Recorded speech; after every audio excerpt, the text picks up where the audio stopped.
Students, welcome to all of you in this online platform of Maharana Pratap institute Sagwara. आज के इस lecture में हम फेजर रिलेशन के बारे में डिस्कस करेंगे कि वोल्टेज और जो करंट हमारे दो फिजिकल क्वांटिटी है उनके बीच में फेजर रिलेशन क्या होगा यदि हमारा जो सर्किट है वो कैपेसिटिव हो, इंडक्टिव हो और रेजिस्टिव हो। मीन्स अगर कोई सर्किट है जिसमें सिर्फ रेजिस्टर लगा है तो वोल्टेज और करंट के बीच में क्या रिलेशन होगा, और सर्किट में अगर इंडक्टर लगा हुआ है तो वोल्टेज और करंट के बीच में क्या रिलेशन होगा, और अगर सर्किट में सिर्फ कैपेसिटर लगा हुआ है तो फिर वोल्टेज और करंट में क्या रिलेशन होगा। तो वन बाय वन हम इन तीनों सर्किट्स को डिस्कस करने वाले हैं, जिसमें हमारा जो पहला टॉपिक है वो है circuit contain pure ohmic resistance. Suppose कर लो कि कोई ऐसा सर्किट है जिसमें सिर्फ ओमिक रेजिस्टेंस मीन सिर्फ वहां पे प्रतिरोध लगा हो। कोई ऐसा परिपथ है जिसमें सिर्फ प्रतिरोध लगा हो, सिर्फ रेजिस्टेंस लगा हुआ हो, तो वहां पर वोल्टेज और करंट के बीच में क्या रिलेशन होगा। ठीक है, तो इसको डिस्कस करने के पहले मैं आपको यहाँ पे तीन इंपॉर्टेंट चीज़ बताना चाहूँगा कि अगर हम रेजिस्टर की बात करते हैं, प्रतिरोध की बात करते हैं, तो प्रतिरोध के अंदर, रेजिस्टेंस के अंदर अगर हम वोल्टेज ड्रॉप की बात करें तो रेजिस्टर के अंदर हमारा जो वोल्टेज होता है उसका मैग्नीट्यूड होता है V equals to I R. According to Ohm's law हमने पढ़ा है V equals to I R होता है। तो अगर हम R for resistance R for resistance के अक्रॉस वोल्टेज है ना, यहाँ पर आर क्या मीन्स क्या है, रेजिस्टेंस के across voltage. So V R हमारा क्या हो जाएगा, आई आर। अगर हम बात करें इंडक्टर के, है ना, जिसको कॉइल कहते हैं या इंडक्टर कहते हैं, जिसको हिंदी में हम प्रेरकत्व कहते हैं। ओके, तो यहाँ पर अगर हम प्रेरकत्व में से, कॉइल में से, कुंडली में से, इसको कुंडली भी कहते हैं हिंदी में, तो अगर इस कॉइल में से अगर हम धारा प्रवाहित करें, करंट फ्लो करवाएं, तो यहाँ पर वोल्टेज ड्रॉप कितना होगा। So V L equals to ये होता है L D I upon D T. अब ये कैसे आया ये फॉर्मूला, इसको हम डिटेल में डिस्कस करेंगे चैप्टर नंबर 9 में। इलेक्ट्रोमैग्नेटिक इंडक्शन जो हमारा चैप्टर है उसमें हम डिस्कस करेंगे कि वोल्टेज अक्रॉस इंडक्टर हमारा होता है L D I upon D T. Next अगर हम बात करें कैपेसिटर की, कि कैपेसिटर के अंदर वोल्टेज ड्रॉप कितना होता है, संधारित्र जिसको हम कहते हैं, इसको हम चैप्टर नंबर 4 में डिस्कस करेंगे डिटेल में। तो यहाँ पर अगर कैपेसिटर में से करंट फ्लो हो तो कैपेसिटर के अक्रॉस जो हमारा वोल्टेज होता है V of C, voltage across the capacitor, that is what C dV upon dt। तो यहां पर ये जो तीन चीजें हैं कि voltage across the resistor that is what IR, और voltage across the inductor that is LdI upon dt, and the voltage across the capacitor that is C dV upon dt। ये आपको ये तीनों फॉर्मूले अभी मेमोराइज रखने हैं। इन दोनों फॉर्मूलों को हम डिटेल में डिस्कस करेंगे chapter number 9 and chapter number 4 में, और ओम्स लॉ के बारे में तो हम डिस्कस ऑलरेडी कर चुके हैं। ओके, नाउ अब हम टॉपिक पर आते हैं। तो हमारा जो फर्स्ट टॉपिक है वो है कि if the circuit contain pure ohmic resistance. अगर हमारा जो सर्किट है, हमारा जो परिपथ है, उसमें सिर्फ प्रतिरोध लगा हो, रेजिस्टेंस लगा हो, तो जैसा कि आप यहाँ पे सर्किट में देख पा रहे हो कि सिर्फ यहाँ पर रेजिस्टेंस कनेक्ट है, और हमें क्या करना है, वोल्टेज और करंट के बीच में रिलेशन निकालना है। हम इस टॉपिक में पढ़ क्या रहे हैं, फेजर रिलेशन, है ना। वोल्टेज और करंट के बीच में हम क्या निकाल रहे हैं, कला निकाल रहे हैं, है ना, फेज निकाल रहे हैं, कोई एंगल तो है या नहीं वो हम निकाल रहे हैं। तो यहाँ पर जैसा कि आप डायग्राम में देख पा रहे हो कि एक वोल्टेज सप्लाई हमने दे रखी है, एसी वोल्टेज सप्लाई है। ये देखो, ये साइनोसॉइडल सिग्नल है, मींस ये एसी वोल्टेज की हमने सप्लाई दे रखी है, और उसकी जो इंस्टेंटेनियस वैल्यू है वोल्टेज के इक्वेशन की वो हमारी है V equals to V M sine omega T. Instantaneous value means तात्क्षणिक मान, ये वोल्टेज का समीकरण है जो हम प्रीवियस लेक्चर में डिस्कस कर चुके हैं, V equals to V M sine omega t. अब यहाँ पर V equals to V not sine omega t भी राइट डाउन कर सकते हो। ओके, तो यहाँ पर ये हमें वोल्टेज की इक्वेशन दे रखी है, और करंट फ्लो हो रहा है इस सर्किट के अंदर से जिसमें सिर्फ रेजिस्टेंस लगा है, सिर्फ प्रतिरोध लगा हुआ है। ठीक है, तो सर्किट के बारे में आप राइट डाउन सेल्फ कर सकते हो, कंसिडरेशन, है ना। अब हम देखते हैं कि यहाँ पर जैसे कि हमें वोल्टेज की इक्वेशन तो दे रखी है, that is what V equals to V M sine omega t. ठीक है, तो वोल्टेज की इक्वेशन तो हमें यहाँ पे सर्किट में दे रखी है जो हमने सप्लाई दी है।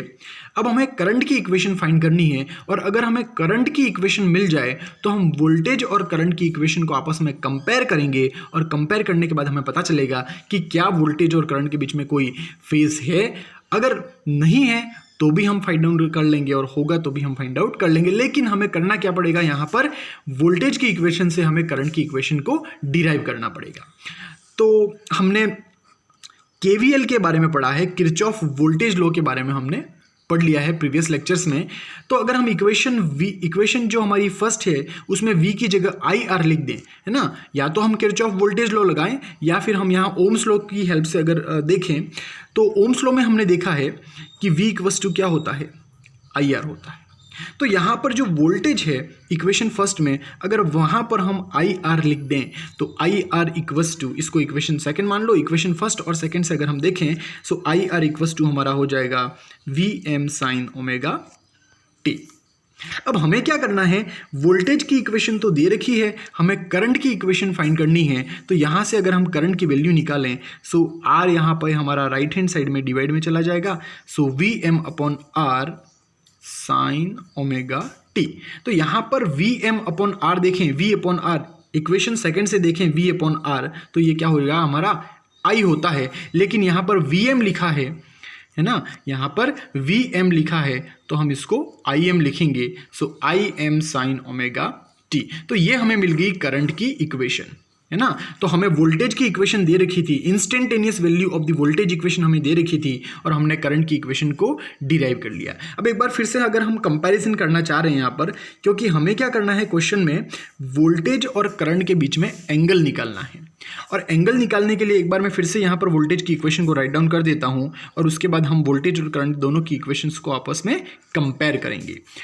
तो जैसा कि आप यहाँ पे देख पा रहे हो कि यहाँ पे करंट की इक्वेशन के लिए आई, वोल्टेज की इक्वेशन के लिए वी, आई एम और वी एम दोनों का पिक वैल्यू हो गई, है ना, दोनों का शिखर मान हो गया, और sign omega T sign omega T. Means दोनों इक्वेशन आप देख पा रहे हो कि दोनों में कोई भी डिफरेंस नहीं है, ना तो यहाँ पर करंट में फाई है प्लस में या माइनस में फाई है, ना वोल्टेज में है। मीन्स दोनों इक्वेशन में कोई भी एंगल नहीं है ना। करंट और वोल्टेज दोनों की इक्वेशन क्या है, सेम फेस में है, यहाँ पर कोई भी एंगल नहीं है। तो हम कह सकते हैं, हम ये कंक्लूजन निकाल सकते हैं कि अगर सर्किट सिर्फ रेजिस्टिव हो, अगर किसी परिपथ में सिर्फ रेजिस्टेंस लगा हो, तो वहाँ पर वोल्टेज और करंट दोनों में कोई एंगल नहीं होता है। जब हमारा सर्किट रेजिस्टिव हो, सिर्फ रेजिस्टेंस सर्किट में कनेक्टेड हो, उस कंडीशन में वोल्टेज और करंट जो है वो सेम फेस में होते हैं, एक ही कला में होते हैं, दोनों के बीच में कोई भी एंगल नहीं होता है। अब हम यहाँ पे देख लेते हैं, ये तो हमने यहाँ पे इसका डेरिवेशन कर लिया। अब हम इसकी वेव फॉर्म देखते हैं कि किस प्रकार से हम इसकी फेजर जो एंगल है उसके डायग्राम को रिप्रेजेंट कर सकते हैं। तो यहाँ पर हम इसके डायग्राम्स को देखते हैं। तो डायग्राम के लिए जैसा कि आप ये फर्स्ट डायग्राम यहाँ पे देखें, तो जैसा कि यहाँ पे फेजर डायग्राम जो है ना, उसको देख पा रहे हो। तो देखो एक्स एक्सिस पर यहाँ पर देखो फ्रीक्वेंसी को लिया है ना, इसको हम टाइम कंसिडर भी कर सकते हैं, और वाई एक्सिस में देखो वोल्टेज और करंट की इक्वेशन दे रखी है, दोनों की शिखर मान दे रखे हैं, इंस्टेंट पिक वैल्यूज दे रखी है। तो जैसा कि हमने अभी डिराइव किया है कि वोल्टेज और करंट दोनों किस में होते हैं, सेम फेस में होते हैं, दोनों सेम फेस में होते हैं। देखो हम यहाँ पे इसको डायग्राम को ड्रॉ करते हैं, ये हमारा फेजर डायग्राम हो जाएगा, ये हमारा टाइम हो गया, ठीक है। अगर हम देखें तो दोनों हमारे किस में होते हैं, सेम फेस में होते हैं। तो सेम फेस में होते हैं तो हम कुछ इस प्रकार से इसका मैग्नीट्यूड कंसिडर कर लेते हैं, इसको हम आई एम कंसिडर कर ले, हम चाहे तो वी एम भी कंसिडर कर सकते हैं, है ना, वी एम की जगह आई एम की जगह वी एम लिख सकते हैं। तो इससे क्या शो हो रहा है कि दोनों का जो फेस है वो सेम है, वी एम और आई एम दोनों के बीच में कोई भी एंगल नहीं है ना, दोनों के बीच में कोई भी एंगल नहीं है। ये इनका हो गया फेजर डायग्राम। अगर हम देखें इसके वेवफॉर्म वाला डायग्राम, है ना, वेवफॉर्म रिप्रेजेंटेशन देखें, तो वेवफॉर्म रिप्रेजेंटेशन में आप कुछ इस प्रकार से देखोगे कि दोनों में कोई भी एंगल नहीं है। तो हम इसको कंसिडर कर लेते हैं वोल्टेज की इक्वेशन, क्योंकि हमें क्या दे रखा था, वोल्टेज की इक्वेशन दे रखी थी, तो इसे हम वोल्टेज की इक्वेशन कंसिडर कर लेते हैं। अब जैसा कि वोल्टेज और करंट के बीच में कोई भी एंगल नहीं है, तो हम यहाँ पर करंट की इक्वेशन को भी कुछ, करंट की जो हमारी इक्वेशन है उसको भी हम कुछ इस प्रकार से ड्रॉ कर सकते हैं। देखो यहाँ देख पा रहे हो कि यहाँ पर कोई भी एंगल नहीं है, हमने मैग्नीट्यूड को थोड़ा कम कर दिया है, वो इसलिए ताकि आप वोल्टेज और करंट दोनों की इक्वेशन में डिफरेंशिएट कर पाओ। अगर हम ओवरलैप करके बनाएं तो आपको वो इक्वेशन देख नहीं पाओगे, प्रॉपर से डायग्राम वहाँ पे विजिबल नहीं होगा। दैट्स वाई हमने इसके परिमाण को थोड़ा सा कम कर दिया है। तो यहाँ पर ये जो डैश डैश वाला जो हमारा पार्ट है वो करंट के लिए है ना। तो आप देख पा रहे हो कि दोनों जो है वो जीरो से ही स्टार्ट हो रहे हैं और एंड भी हो रहे हैं वो भी 2π पे ही हो रहे हैं। मीन्स दोनों वोल्टेज और करंट दोनों की जो इक्वेशन है उनमें कोई भी एंगल नहीं है, ठीक है। सो ये हमारा फर्स्ट टाइप हो गया when the circuit contains pure resistive.